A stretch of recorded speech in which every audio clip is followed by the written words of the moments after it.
Welcome, everybody, to another episode of Strife's Sanctum podcast. My name is Citizen Strife, and this week I talk about Danganronpa, Trigger Happy Havoc. And I did a review of Master Detectives Archive's Rain Code before I did any of these. But Danganronpa was the precursor series to this.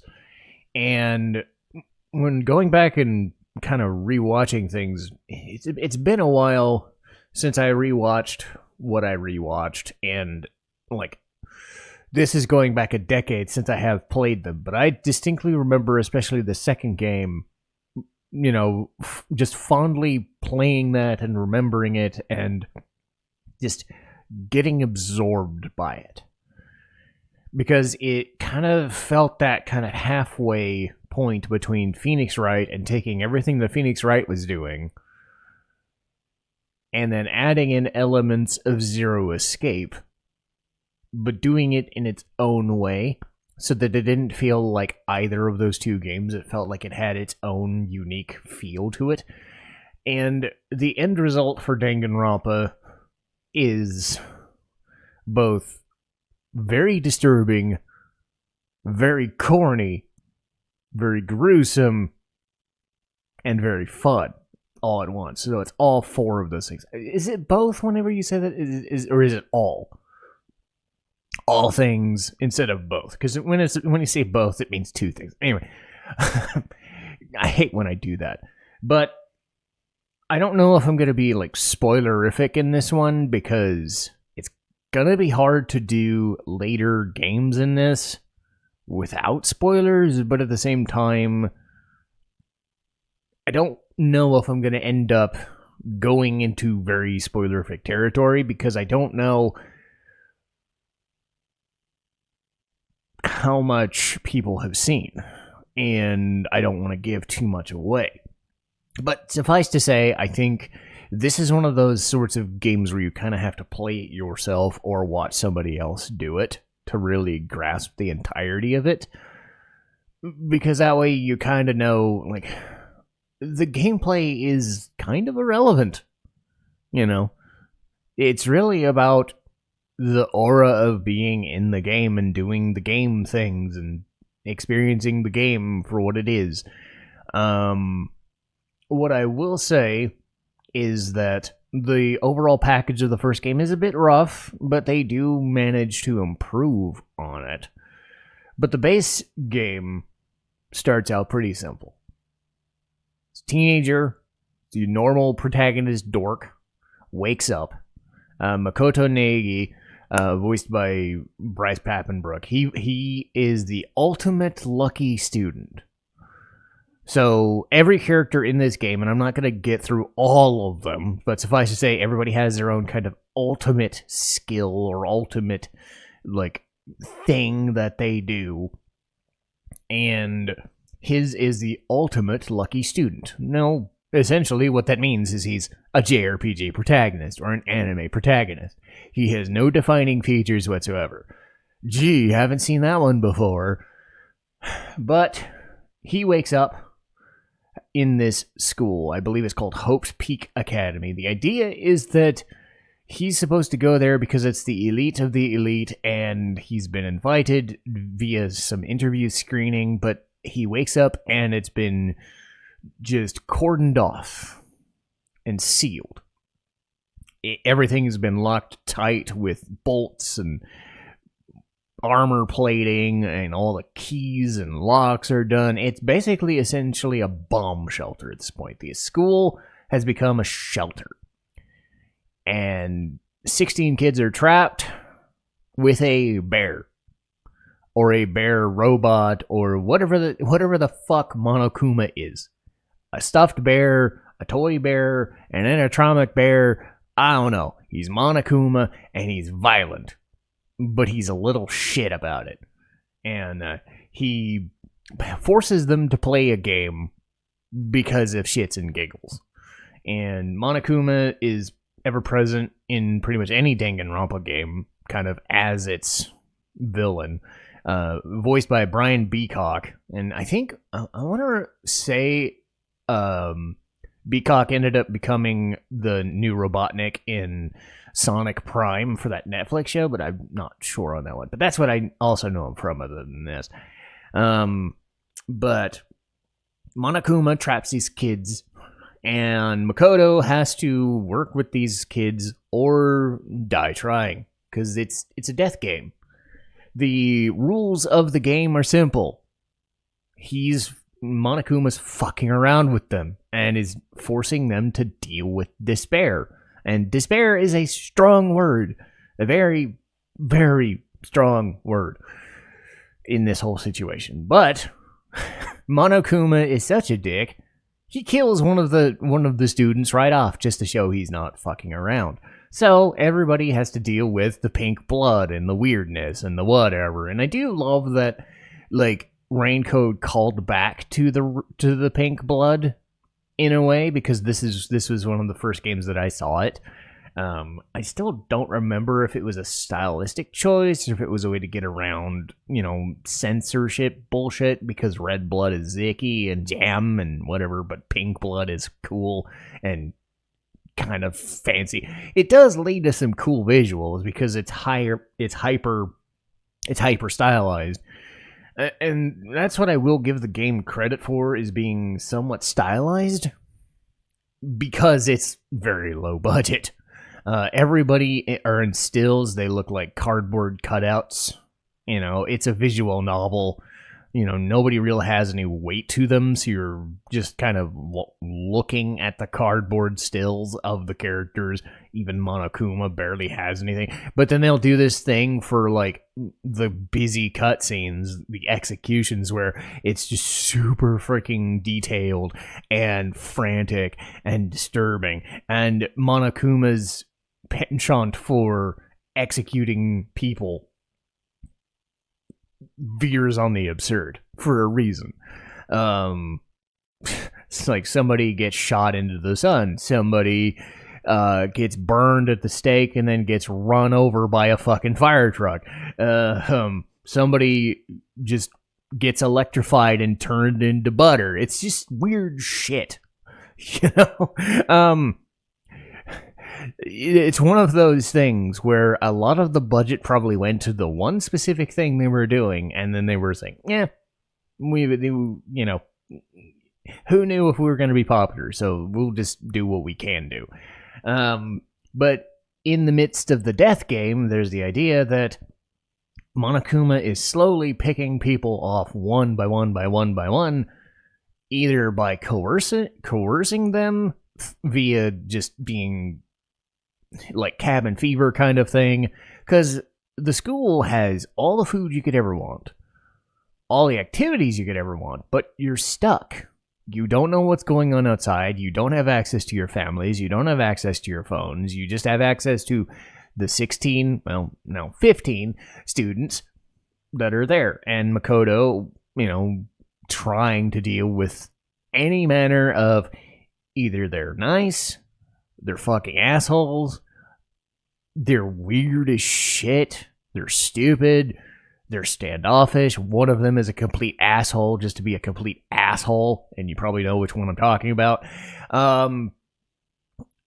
So he has to be Mr. Blank Slate and try to deal with all of them. Part of the game is free time, where you gain these like little skills, and I'll go over the skill things later. But you talk to and give gifts to the various people. One of the main issues, though, is that once you start like learning about the characters and you kind of think, okay, I like this person or I don't like this person, there's only like one or two instances where you sit there and go, okay, that person's probably going to be here for the long haul, but there's never a guarantee. So you're always sitting here on the edge of your seat, and I think this is a bit of a problem with the game design in general, because what if you have an interest, say, Celestia Ludenberg, the ultimate gambler. Let's just say she ends up being your favorite, whether it's her design as kind of that weird French maid / gambler lady, or the way she talks, because I'm Celestia Ludenberg and you're a bit of a bitch. Just the way she talks. or you gravitate towards Hifumi Yamada, this like fanfic writer, or Toko Fukawa is this really standoffish kind of, doesn't want to talk to you, but you like reading books or whatever, just something about that character or whatever. And it turns out that like they may or may not last the entire game. So you start investing in that character, and then you're just like, well, fuck. Because if you've never played it, you don't know which characters are going to survive long. And it just kind of... I don't know. You get the sense that you know who the main character is and who, like, the main helper is. But other than that, you're kind of like... Are they going to survive or are they not? Because every chapter somebody dies. It's kind of rough. So if you invest in somebody, you kind of think, okay, well, they're fucking dead. Also, conversely, what if you invest in somebody, but they turn out to be the killer for the chapter? Because everything is divided up into chapters. And the way Monokuma's death game works is... somebody kills somebody, and then people have to be present for the announcement to trigger. And because there are little nuances to how everybody has like a student handbook, and there's certain rules that they have to follow, like everybody will die if you don't do a certain thing, shit like that. Once somebody dies and somebody's committed a crime and people have seen it, you go into the second phase of the game, which is the Phoenix Wright style trials. And that's where the meat of the game and the game overs and the whatever happen. The rules as written is pretty simple, is that everybody's talking to each other except for like a framed picture of the people who are already dead. So bear that in mind. And then Monokuma there as judge will there and talk about it. And usually he's just kind of a bystander. His whole game is... you pick it right, you keep living. If you pick it wrong, everybody but them dies. So it becomes a cat and mouse game of what kind of weird shenanigans did this person pull to frame someone else to get off the hook so that they can leave the academy. Or do we keep going with the game as is? And I won't say the plots themselves of the cases are all that... They're not the craziest thing, but they are a bit on the crazy side. They are kind of in the same vein as a Phoenix Wright. Phoenix Wright tends to do, here's some information on the thing, and we will give you the information as the cases develop. And then you get like the first testimony, and then you do more investigation, and you keep going until you're like day 2, day 3, and then you've got all the answers, you've got all the momentum, and then they still give you some, like, here's the motive, here's the whatever, Danganronpa tends to proceed as all at once. They'll give you as much evidence and as many little statements and things as possible because everybody's kind of back and forth debating amongst each other. They call them nonstop debate. And it takes about an hour to an hour and a half to kind of finish the trial portions. So you're given these evidence bullets or these truth bullets, and you see all these statements flying around. And if you played Raincode first, you kind of know how it works in the same vein, except you're 1v1, this you're against everybody, and you're hearing all these like little statements flying at you. You see these little things that don't make sense. You can slow down time a little bit, but the idea here is you're supposed to shoot somebody's statement. If you can kind of pick apart which one doesn't fit, you pick the statement with the right bullet, and then you shoot it, and then you keep the thing going, and then you kind of work your way through, much like with Phoenix Wright. You work on answering some of the questions they throw at you, so you're not always doing the nonstop debate. Sometimes you're just answering a multiple choice question. It's easy enough. You're only ever screwed if you get the thing wrong. So, I always tend to follow guides in these situations, so I'm a bit of a cheater, but at the same time, I'm also like, I'm invested in the story. Because what I think Danganronpa does, which Raincoat continued, was fully voicing everything, especially for the nonstop debates, because everybody's doing voice acting. And it helps the flow of the game very well. With Phoenix Wright, as I've said, it's tough for me to voice everything sometimes, and I have to take breaks and do things. And there's always this sense that it's like, I'm trying to go as fast as the game can go. When it's fully voiced, whether you enjoy the acting or not, the game is kind of doing the work for you, so you can kind of just focus on that part. You're not reading it, so it's a little faster. The game is throwing it at you, so like, okay, I'm reading it, I'm doing it, and then it will speed into the nonstop debate, and then you have to do the gameplay bits again, and you have to do the whatevers. You still have to pay attention, but I wouldn't really call it a hard game, because Danganronpa, again, gives you most of the information. You just have to have paid attention. I think Raincoat's a little worse in we'll give you all the information and the culprit and the whatever if you know what you're talking about, if you know what you're doing. We just need you to pay attention. Phoenix Wright, it still takes you a day or two of investigation to get the whole picture. Danganronpa is giving you everything all at once, and you just have to have remembered this is why this thing happened this way.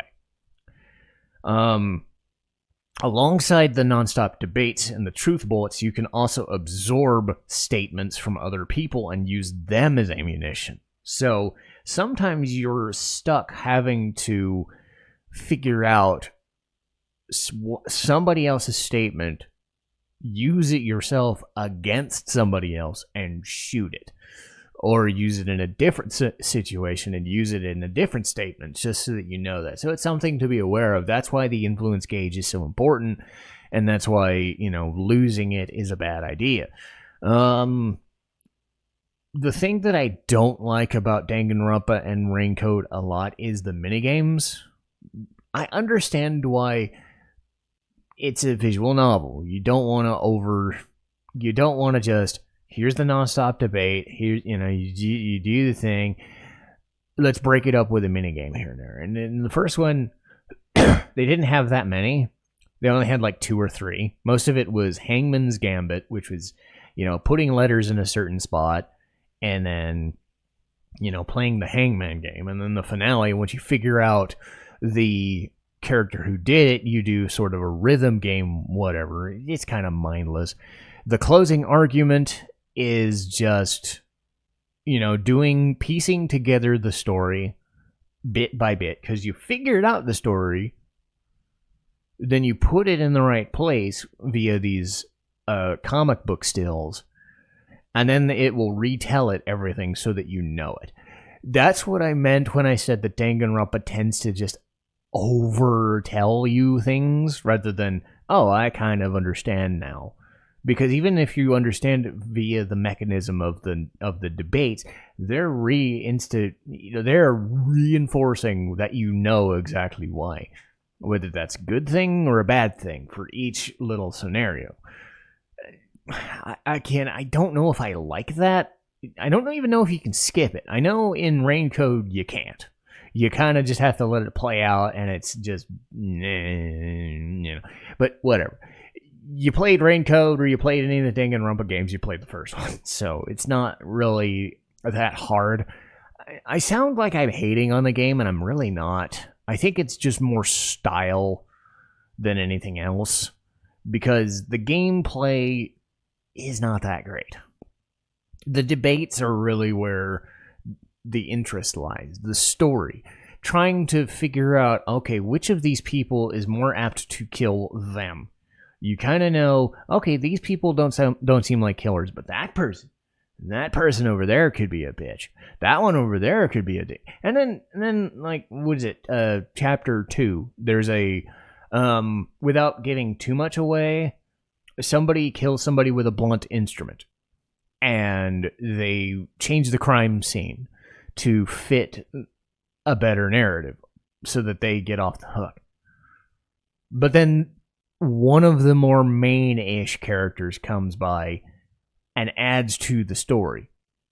It ends up he fucks up everybody else as sort of this like pseudo test for the main character, or because he just did it for the hell of it because he's a dick, and like the longer that you're around him, the longer you're just like, dude, I don't fucking get it.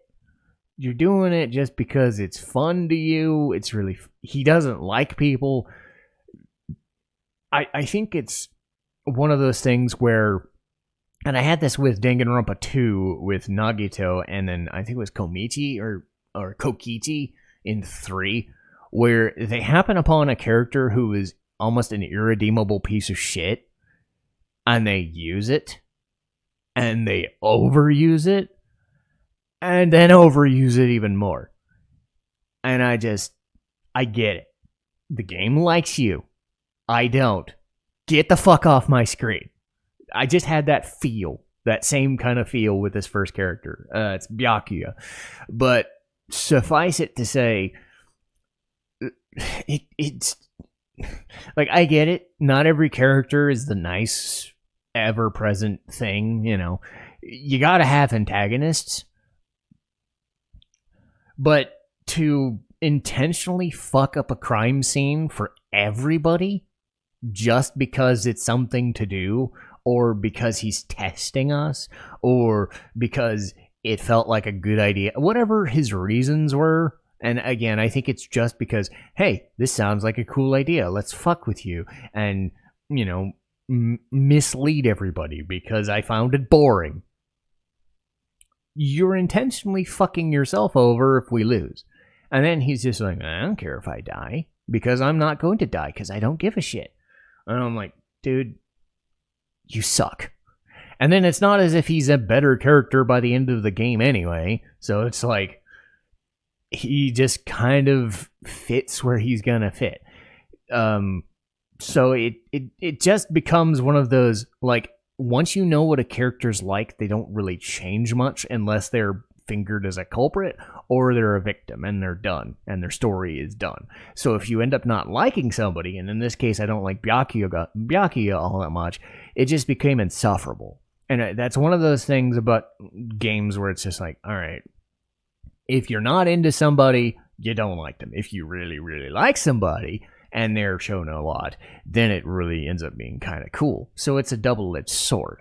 So picking and kind of choosing which person of the cast you really, really respond and resonate with can, again, go back to being that double-edged sword situation. I'm just trying to see if there's anything else here. I think with, let's see.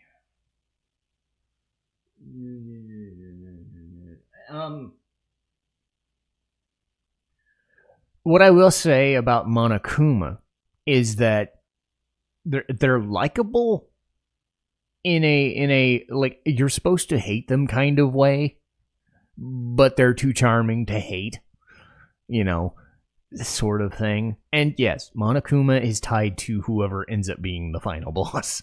So what I will say about that, much like the Byakuya thing, or figuring out like which of the characters you really enjoy and resonate with, and this is true for the other games as well, once they reveal who that character is, the way they go about it is either the most genius thing I've ever seen, and I personally loved it.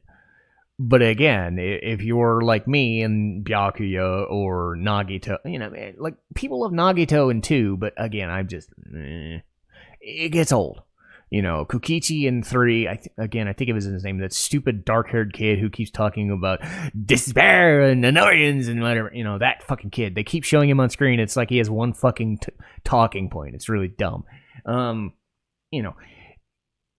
person they end up showing off as the main final boss is labored to the point of, okay, this is cool, but I could be standing to finish the game now. But I loved it. I loved that character reveal. And I think the same is true in the in the finales of the second and the third game. I know the third game specifically gets a lot of shit, and I am on the fence. But I do at least give the game and the writers credit for having some balls to try something very unique with it. And it ended up becoming one of those characters that is like emblematic of the series. And it's like, you know about Danganronpa, you probably know about the fucking bear, you probably know about the executions, and you know about the main final boss of this game.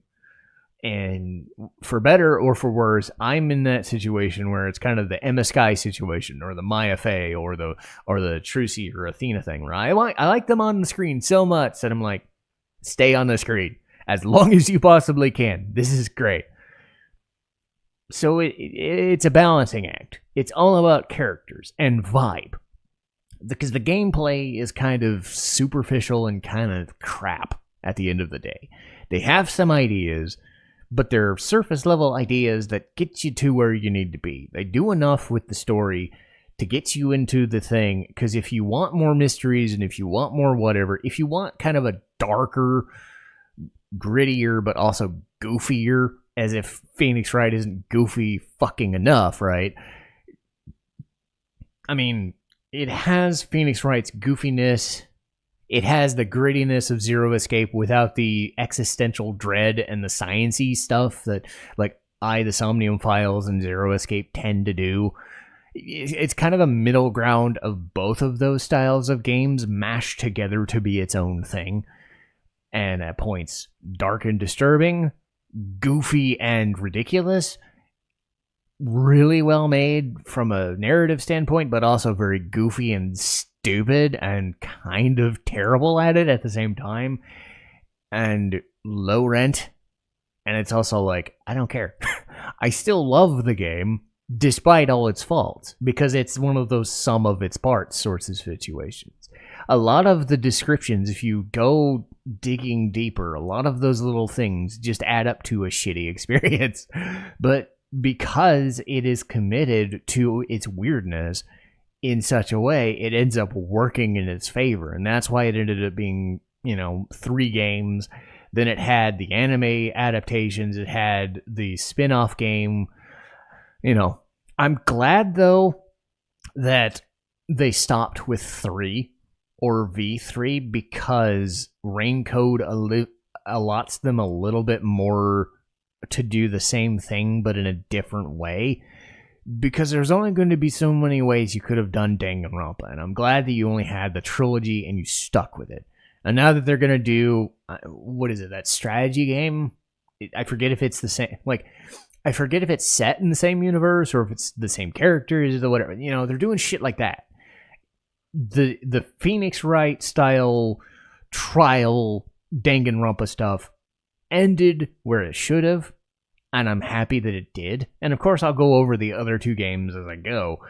But think of this as a recommendation nonetheless, because it is its own unique feel. If you wanted more of the Phoenix Wright stuff, and you've run through Phoenix Wright, and you want a little bit more different thing, you do this, or you do Process of Elimination, or you do some other mystery game. This is deliberately trying to be its own variant of that. And I do enjoy it. But that'll do it for Danganronpa. I had to do it that way, because I think that's the way they do it. Anyway, let's see. So I'm recording this a couple weeks before I debut it, but I'm going to be doing the anime discussions every other week as usual, but the next review will be Higehiro. A much better show than the I recently shaved and took in a high school runaway. It sounds like a really stupid show, and it's honestly really good, so I'm kind of happy to talk about it. How I got into JRPGs and anime. I'm really happy to go over that stuff too. And then Ys 8, the art and exploration of progression. Having beaten Ys 10 Nordics, I still think I want to talk about Ys 8 again, more so than talking about Nordics. I mean, I'm going to talk about Nordics anyway, but whatever. But that'll do for today. Got my fill of the recordings, and I'll keep working on other stuff on my own on other days. But I'll see you guys next time. Citizen Strife. signing off.